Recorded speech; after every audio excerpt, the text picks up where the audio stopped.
자, 오늘 말씀의 제목이 그렇습니다. 복된 인생, 자기 이것이 답이다. 이 답을 한번 찾아보시기 바랍니다. 자, 우리 인생은 단 한 번밖에 없어요. 단일성의 인생. 한 번 가면 다시 오지 않는 그날을 지금 우리가 살고 있습니다. 굉장히 중요하잖아요. 한 번 가면 다시 못 올 이 순간을 우리가 살고 있습니다. 그렇지만 우리가 반듯하게 바르게 잘 산다면 한 번뿐인 인생이지만 괜찮아요. 아쉬움이야 있겠지만 후회는 없는 그런 삶을 살 수가 있어요. 저도 늘 그걸 기도하고 있습니다. 주님, 내가 한 번 지나가지만은 아쉬움이야 왜 없겠어요? 그런데 후회하지 않는, 그러니까 잘 살아야 된다 그 말이죠. 사랑하는 여러분, 우리 모두는 잘 살고 싶을 거예요. 제가 여러분에게 한번 물어볼게요. 여러분 지금 잘 살고 계십니까? 예. 일부부터 제가 물어보니까 계속해서 대답하는 사람들이 많지 않더라고요. 자기가 생각해도 잘 사는 건 아닌 것 같아요. 그런 생각을 갖고 있는 것 같아요. 자, 그러면 우리가 어떻게 해야 잘 사는 걸까? 이걸 한번 얘기해 보겠습니다. 우리말에 그런 말이 있죠. 돈을 잃은 것은 조금 잃은 것이고, 명예를 잃어버린 것은 많이 잃어버린 것이고, 건강을 잃어버린 것은 전부를 잃어버린 것이다. 아마 이 얘기를 여러분 다 알고 계실 거예요. 건강이 그렇게 중요하다, 이런 얘기예요. 우리 젊은이들도 나이 드신 분들도 모두에게 건강이 중요해요. 그런데 여러분, 이 건강이 진짜 인생의 모든 것일까? 우리 현대의학의 관점에서 보면은 이 건강이라는 것은 내 몸에 질병이 없는 그 상태를 건강하다, 이렇게 말을 하는 거예요. 그러면 여러분, 병이 없는 그 자체만으로 정말 건강한 사람일까? 우리 한번 생각해 볼 필요가 있는 거죠. 여러분, 죄를 짓고 감옥에 있는 사람, 특별히 거기에 폭력 전과를 가지고 들어와 있는 사람들, 이 사람들은 이 몸에 병이 없습니다. 건강합니다. 힘도 세고 근육질입니다. 근데 감옥에 와 있습니다. 여러분, 그 사람이 건강한 사람일까? 의학적으로만 보면은 이 몸이야 건강하지. 그런데 그는 인생이 병든 사람이에요. 술을 많이 먹으면 간이 나빠져요, 여러분. 이 간경화가 되고 간에 병이 들어와서 그러면 큰일 나잖아요. 그래서 병원에 입원을 하고 긴 시간 동안 치료하고 치료해서 겨우 이 간이 좀 회복이 되었어요. 근데 그 사람을 회복해서 이제 퇴원을 했는데 그날 밤에 그동안에 못 먹었던 술을 막 들여 마셔서, 그럼 어떻게 돼요? 다시 간이 또 나빠지는 거예요. 뿐만 아니라 이 사람이 그동안 못 먹었던 술을 드럭드럭 마시고 음주운전하다가 사고 냈어요. 여러분, 그 사람이 건강한 사람입니까? 의사는 그 간 하나를 치료는 했지만은 사람을 치료한 게 아니지 않습니까? 우리 몸에 간이 건강한다고 건강한 게 아니잖아요.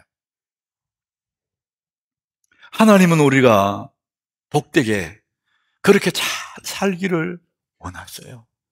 우리 삶 자체가 이렇게 하나님 보실 때에 복되게 잘 살기를 원하세요. 여러분, 복되게 잘 산다는 의미가 뭘까? 몸이 건강하면, 명예를 얻으면, 돈이 많으면. 오늘 성경이 뭐라고 하는지 우리 13절을 한번 보겠습니다. 진짜 잘 사는 사람을 얘기합니다. 우리 같이 한번 읽어봅니다.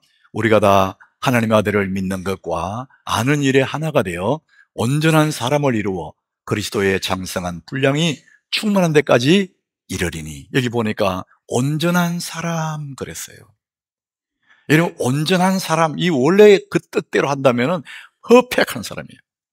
부족함이 없는 사람입니다. 완성을 위해 필요한 것은 아무것도 없는, 이미 다 가지고 있는 끝난 사람, 이것을 온전한 사람 이렇게 말합니다. 여러분, 이렇게 흠이 없고 완전한 사람이 세상에 어디 있을까요? 근데 성경은 그 말합니다. 온전한 사람 이렇게 얘기하거든요. 우리는 다 흠이 있는 부족한 사람들인데 이게 온전한 사람을 얘기해요. 그런데 이 성경에 뭘 얘기하냐면은 이 온전한 사람은 흠이 없는 사람을 말하는 게 아니에요. 여러분 다시 한번 보시면은 이 온전한 사람 어떤 사람을 얘기하냐면은 하나님의 아들 예수죠. 하나님의 아들 예수를 믿는 것과 예수 믿는 거였습니다. 그리고 아는 일, 하나님의 아들 예수를 알아가는 일, 이것이 하나가 되어서 온전한 사람이 된다는 겁니다. 자, 그래서 우리가 다 하나님 아들을 믿는 것, 13절에 하나님 아들을 믿는 것과 아는 일에 하나가 되어 온전한 사람을 이루어 이렇게 말하는데 여기서 온전한 사람, 예수를 믿는 사람 이런 뜻이라고 말씀드렸잖아요. 우리 예수 믿는 사람들이 밖에 나가면 예수 안 믿는 주변의 사람들이 큰 소리 많이 들어요. 예수 믿는 사람이 저 모양이라고. 아무개 교회 네 알지? 그 예수 믿는 사람이 그 모양. 이 소리 많이 들어요. 그때마다 우리가 주눅이 들어요. 그렇지. 내가 이 사람보다 인간적으로 생각하면 더 못한 것 같아. 그런데 이 성경에서는 온전한 사람은 수준을 말하는 것이 아니고 신분을 말하는 겁니다. 신분. 우리의 신분 누구냐? 하나님의 아들이다. 그런 얘기죠. 수준은 아직도 멀었어요. 아직도 인격적으로 도덕적으로 흠이 많아요. 그런데 나라는 신분은 누구냐? 하나님의 아들입니다. 예수를 믿기 때문에 하나님 자녀가 되었다. 그래서 하나님은 우리가 아직도 부족하지만은 아직도 흠이 많지만은 예수의 피뿌림을 입은 하나님의 사람들을 하나님 바라보실 때에 그 신분이 온전한 사람으로 그렇게 보시는 겁니다. 그래서 그런 의미에서 우리는 온전한 사람이에요. 내 수준은 아직도 별로지만은 신분은 하나님 사람이다. 여러분 이 사회에 나가서 당당하게 사시기를 바랍니다. 내가 부족한 건 많다고 기준을 낄 필요가 없습니다. 나는 그래, 나는 그렇지, 그렇지만 나는 하나님의 자녀라는 거. 이 신분은 확실한 하나님은 우리를 그렇게 우리로 하여금 너무나 존귀하게 사랑하는 내 아들, 사랑하는 내 딸 이렇게 주님 우리를 온전한 사람으로 바라보신다는 것이죠. 요한일서 5장 12절에는 한 걸음 더 나갑니다. 아들이 있는 자에게, 아들이 예수 그리스도지 않습니까? 아들이 있는 자에게는 생명이 있고 하나님의 아들이 없는 자, 예수가 없는 자들에게는 생명이 없느니라.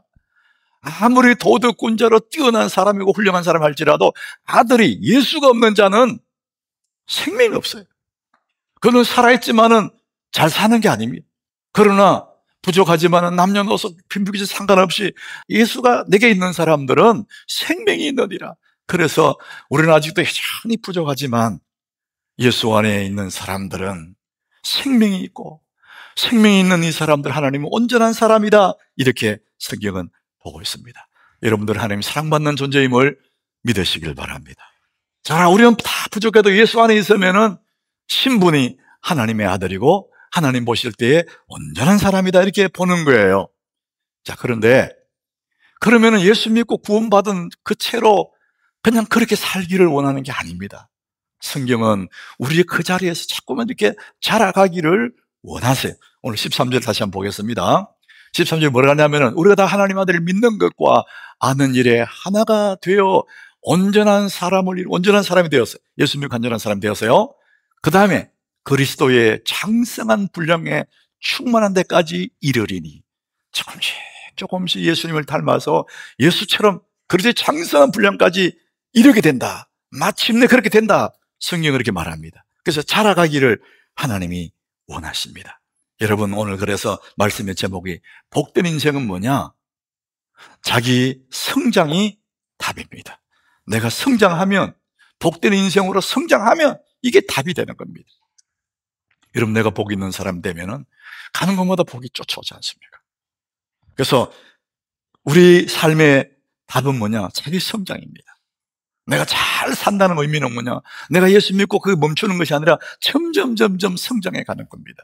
이 성장의 기쁨, 이게 대단한 거거든요. 자, 그래서 우리는 소유보다 자신을 복된 사람으로 만들어 가는 겁니다. 내 자신을 복된 인생으로 성장시켜 나가는 거예요. 하나님 우리를 그렇게 성장하기를 원하십니다. 아주 옛날에 유럽의 상인들이 아프리카 오지 마을에 갔습니다. 아프리카 중에서도 저 산속에 오지 마을에 가니까 그게 동네 아이들이 모여서 돌을 가지고 공기놀이 하는데, 이 상인들이 보니까 공기놀이 하는데 그게 사파이어고 다이아몬드가 말이에요. 얘들은 그게 보석인지도 모르고 공기놀이 하는 거예요. 이 상인이 허주머니에서 사탕을 꺼내가지고 그 아이들에게 주는 거예요. 얘들이 사탕 먹어보는 거 너무 맛있거든. 야, 그 사탕을 바꾸자. 그냥 사탕 먹고 다 주워버리는 거예요. 그러니까 이 상인은 또 얘기하면, 얘들아, 내가 내일 다시 올 테니까 이 돌들을 많이 모아라. 내가 사탕 하나에, 저기 돌 하나에 사탕 한 개 준다. 애들이 막 그 다음 날도 엄청 모아놨더니 그 사탕 몇 개 주고 다 가져간 거예요. 이게 이제 누가 지어낸 얘기기도 하고 사실입니다, 이게. 이 아이들은 값비싼 보석을 주고 사탕 얻어먹은 걸. 얼마나 어리석습니까? 내가 얼마나 소중한지를 모르면은 이렇게 되는 거예요. 내가 하나님의 자녀이고 예수를 믿는 믿음이 너무 보배롭다는 걸 모르면은 세상에 사탕 몇 개 얻어먹고 나를 바꿔버리는 거예요. 자, 그것을 뭐라고 하냐면은 오늘 본문 14절에 이렇게 말합니다. 우리 같이 읽어봅니다. 이는 우리가 이제부터 어린아이가 되지 아니하여 사람의 속임수와 간사한 유혹에 빠져 온갖 교훈의 풍조에 밀려 요동하지 않게 하려 함이라. 잘하지 않으면은, 어린아이로 멈춰 있으면은 이런 꼴을 당하는. 예수를 믿고 구원은 받았는데 잘하지 않으니까 그 귀한 법의 보석을, 내가 그렇게 존귀한 하나님의 사람인데 내가 가지고 있는 이 믿음은 금보다도 귀한데 이 귀한 줄 모르니까 재미난 일, 세상 사탕 하나하고 다 바꿔먹는 거예요. 어리면은, 그래도 어리면은, 어린아이가 되면은 유혹에 빠지고 속임수에 빠지고 풍조에 휘둘리고. 그래서 하나님은 우리로 어린아이에 머물지 말고 장성한 분량이 이르도록 그렇게 자라기를 하나님이 원하시는 것입니다. 복된 인생, 자기 성장이 답이에요. 사랑하는 여러분, 여러분들이 장성한 분량 이르기까지, 어른의 그 장성한 분량까지 자라기를 하나님이 원하세요. 자, 오늘 15절 한번 보십시오. 15절. 오늘 보면 15절 같이 봅니다. 오직 사랑 안에서 참된 것을 하여 범사에 그에게까지 자랄지라. 그는 머리니 곧 그리스도니라. 우리의 모든 삶의 영역에서 그에게까지, 우리의 구주 예수 그리스도 그에게까지 자라가라. 멈추지 말고 자라가라. 네가 자라면은 모든 것이 가능하다. 이런 얘기를 하고 있습니다. 그러면 우리가 무엇이 자라야 될까? 무엇이? 여러분, 화가 나서 결정하는 모든 것들은 후회가 따라옵니다. 왜 사람들이 성질을 냅니까? 왜 욱욱하느냐고. 여러분 중에 그런 거 없습니까? 성질 나가지고 잃어버린 것들 얼마나 많습니까? 여러분, 왜 사람들이 화를 낼까요? 화내는 사람의 마음의 상태가 어떻게 돼 있길래 저렇게 화를 낼까요? 여러분, 다양한 이유가 있어요. 나는 이렇게 해서 화가 났고 저렇게 해서 화가 났고. 그렇지만 그 마음 심층을 들여다보면 화내는 이유는 딱 한 가지예요. 나는 잘못이 없다, 그 생각 때문에 화를 내는 거예요. 맞아요, 틀려요? 응? 화내는 사람 다 지가 옳다는 거 아니에요. 네가 다 잘못이고 나는 잘못 하나도 없어. 그래서 막 분풀이 하듯이 화를 내는 거예요. 제가 옳다는 거예요. 여러분, 우리가 틀릴 수도 있고 내가 다 옳은 게 아니에요. 정말 옳은 분은 하나님이시죠. 하나님만 선하시죠. 우리 그런 생각 가지다면은 화가 나다가도 그래, 흩어버릴 수 있어요. 잠언 16장 32절에 이 화를 내는 걸 말합니다. 노하기를 더디하는 자, 그래요. 화를 내긴 내지만, 화낸 사람 아무도 없지만 그것을 참고 더디내는 사람, 노하기를 더디하는 자는 용사보다 낫대요. 근육질의 남자의 칼을 차고 전쟁터에 승리하는 그런 용사보다도 마음의 그릇이 큰 사람이 훨씬 낫다. 자기 마음을 잘 다스릴 수 있는 사람은 성을 빼앗는 것보다 더 훌륭하다, 더 큰 그릇이다, 이 얘기를 하는 겁니다. 사랑하는 여러분, 우리의 마음의 그릇, 내 속사람, 마음의 완전함, 여러분의 마음의 그릇들이 커지기를 축복합니다. 성질 잘 내는 사람들, 하나님 앞에 기도하십시오. 기도할 때마다 하나님 내게 능력을 주옵소서, 불을 주옵소서, 이렇게 기도하지 말고 불 받기 전에, 능력 받기 전에 주님 닮기 원합니다. 주님 마음 내게 주십시오. 온유와 겸손한 주님 마음을 달라고 여러분 그렇게 기도해야 돼요. 이게 저의 기도 제목이거든요. 새벽마다 주님 마음 담기 원합니다. 마음의 그릇, 이것이 그 사람 인생의 크기거든요. 우리 이것이 자라가야 됩니다. 성장해 가야 됩니다. 다윗에게 또 하나는 뭐냐, 그의 손에 능숙함을 말해요. 기술입니다. 기술, 스킬, 능력이잖아요.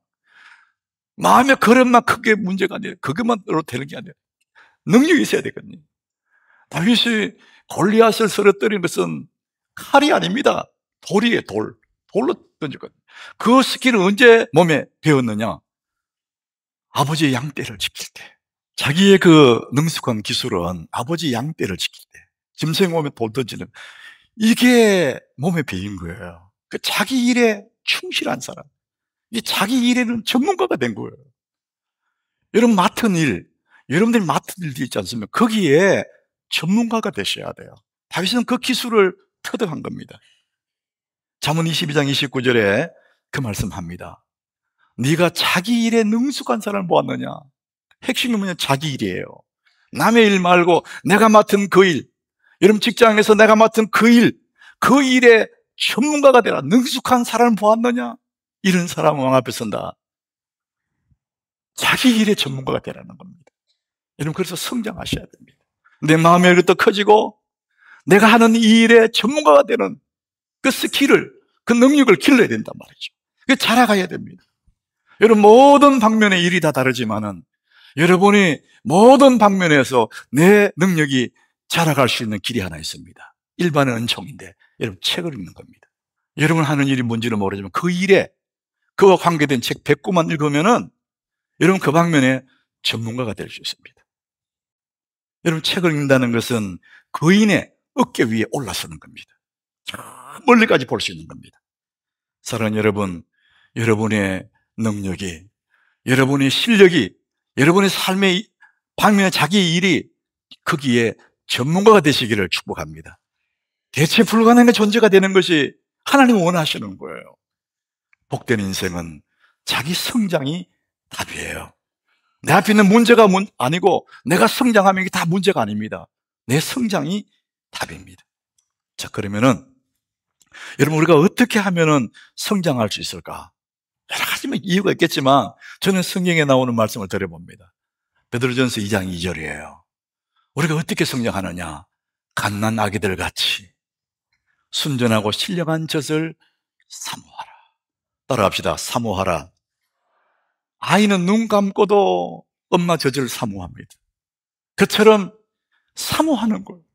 내 자신을 업그레이드하고 내 자신이 성장하는데 거기에 목이 마르고 헐떡이고 사모하면 그것이 내 성장의 원동력이 됩니다. 사람들은 이제 내가 다 된 것처럼 여기 만만한 사람이 더 이상 성장 안 합니다. 언제나 목마르게 내 부족함을 느끼면서 내 자신을 목마르게 사모하면 이 성장이 조금 성장하는 거예요. 저는 제 하나님교회 담임 목사 마지막 때까지 내가 계속 성장의 목마름을 가지고 있습니다. 개인적으로. 그때 끝없이 제가 연구하고 배우고 이런 마음을 갖고 있습니다. 여러분 스티브 잡스의 유명한 말이 있지 않습니까? Stay hungry, stay foolish. 배고픈 것처럼, 목마른 것처럼 Stay hungry, 헝그리 정신으로 헐떡이는 거. Stay foolish. 다 아는 것처럼 그게 아니고 바보같이 나는 부족하지, 그렇지, 여기에 머물러 있어야 또 새로운 것을 마음이 열려가지고 또 배우지 않습니까? 여러분 가장 성장에 좋은 마음의 마음다짐은 사모하는 것입니다. 여러분 사모하시기 바랍니다. 그러면은 성장합니다. 이 성장의 사모함이 가장 첫 번째가 제가 생각해요. 두 번째는 목표입니다. 목표. 마일스톤. 이번 달 주제가 마일스톤이잖아요. 목표가 있어요. 목표. 이게 없으면은 열심은 있었는데 결과가 안 나옵니다. 방향이 정해져야 됩니다. 그게 좋은 목표가 좋은 인생을 만드는 거거든요. 이 마일스톤이 꼭 필요합니다. 제가 지난 여름에 자전거를 타고 저 문경까지 갔다 왔어요. 그 중간에 잠자고 이제 가는데 수안부에서 이제 그까지 자전거 타고 간 거예요. 수안부에서 자고 아침 일찍이 나와서 자전거 타는 사람들 가장 힘든 코스 이화령 고개라고 거기 있어요. 이화령 고개. 문경을 넘어가는 고개입니다. 수안부에서. 수안부에서 나오자마자 얼마나 고갯길이 많은지 힘들더라고요. 근데 이화령 고개에 비하면 아무것도 아니라는 거예요. 그래서 이제 이화령 고개에 올라가는데 그 길이가 5km예요. 오르막이. 평균 각도가 6.4도래요. 제법 이게 오르막이에요. 이게 5km 계속 되는 거예요. 산을 계속 자전거 타고 올라가야 되는 거예요. 그래서 저는 뭐 편한 마음으로 가지고 힘들면은 한 2번 쉬어가지 뭐. 나 선수도 아닌데. 이렇게 마음이 편하더라고요. 근데 이제 그 아래에 와서 올라가기 시작해요. 한 1km, 2km쯤 올라가니까 우리 앞서가던 청년 4명이 퍼져 있더라고요. 못 올라가고. 끌고 이렇게 가고. 나도 막 내려서 끌고 가고 싶은 마음이 막 꿀떡 같은 거예요. 엄청 힘들더라고요. 그런데 바닥에, 자전거 같은 바닥에 보니까 점점 이렇게 표시가 있는 거예요. 남은 거리를 써놨어요. 4km, 3.5km, 3km. 막 몸은 너무 힘든데 나중에 2km 남으니까 에이 가자 이래가 끝까지 올라간 거예요. 2.5km, 1km, 500m. 야, 있는 힘을 다해서 끝까지 올라가 버렸어요. 그래서 제가 그 5km 그 위아령 고개를요, 그 마의 고개를 안 쉬고 올라간 거예요. 여러분 안 믿어? 예. 예. 여러분 참 훌륭한 사람들입니다. 이 박유치는 사람들. 자전거 타는 사람들은 알 거예요. 그 이화령 고개를. 제가 거기 올라가서 자랑하는 게 아니고 나같이 몇 번 포기하고 싶었어요. 제가 지금까지 그렇게 땀을 많이 흘려 처음이에요. 자전거 핸들에 땀이 툭 떨어졌는데 완전히 땀이 범벅되더라. 근데 그 힘든데 끝까지 올라갈 수 있는 그 땅바닥에 있는 거리, 마일스톤, 이거 보고 간 거예요. 계속 숫자가 나오니까. 사람은 그런 존재예요. 목표가 있으면 목표에 이룰 수가 있습니다. 사람에 있어 목표는 너무나 중요합니다. 그래서 우리 인생길에도 이 마일스톤이 꼭 필요한 거예요. 이거 없으면 인생을 낭비하게 됩니다. 여러분 앞에 목표가 없으면 흐느적거리게 됩니다. 목표가 없으면 하나님 주신 선물 같은 이 하루를 흐느적거리면서 엉뚱한데 다 써버리는 거예요. 사랑하는 여러분, 복된 인생은 자기 성장이 답입니다. 여러분 성장의 꿈을 꾸시기를 바랍니다. 오늘 여기서가 아니라 더 나은 나를 꿈을 꾸는 것입니다. 하나님은 우리가 그렇게 되기를 원하시는 거예요. 어디까지 자라갈 거냐? 우리의 목표가 어디냐? 자, 오늘 본문 15절입니다. 우리는 여기까지 가야 되는데 성경이 말하면 같이 읽어봅니다. 오직 사랑 안에서 참된 것을 하여 범사에 거기까지 자랄지라. 그는 머리니 곧 그리스도이라. 우리의 목표는 그에게까지, 예수 그리스도의 수준까지, 그것이 우리의 목표입니다. 우리의 영원한 마일스톤은 예수 그리스도입니다.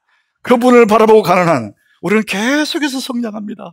내 인생의 그릇이 커지고 내 삶의 질이 높아지고, 사랑하는 여러분, 이게 우리의 삶의 벅찬 감동으로 오는 하나님의 은혜인 것입니다. 사랑하는 우리 하나님께 성도 여러분, 복된 인생은 자기 성장이 답입니다. 예수 그들을 바라보시고 오늘도 꿈을 꾸면서 그곳을 향해 계속해서 걸어가는 여러분 되시기를 예수 이름으로 축복합니다.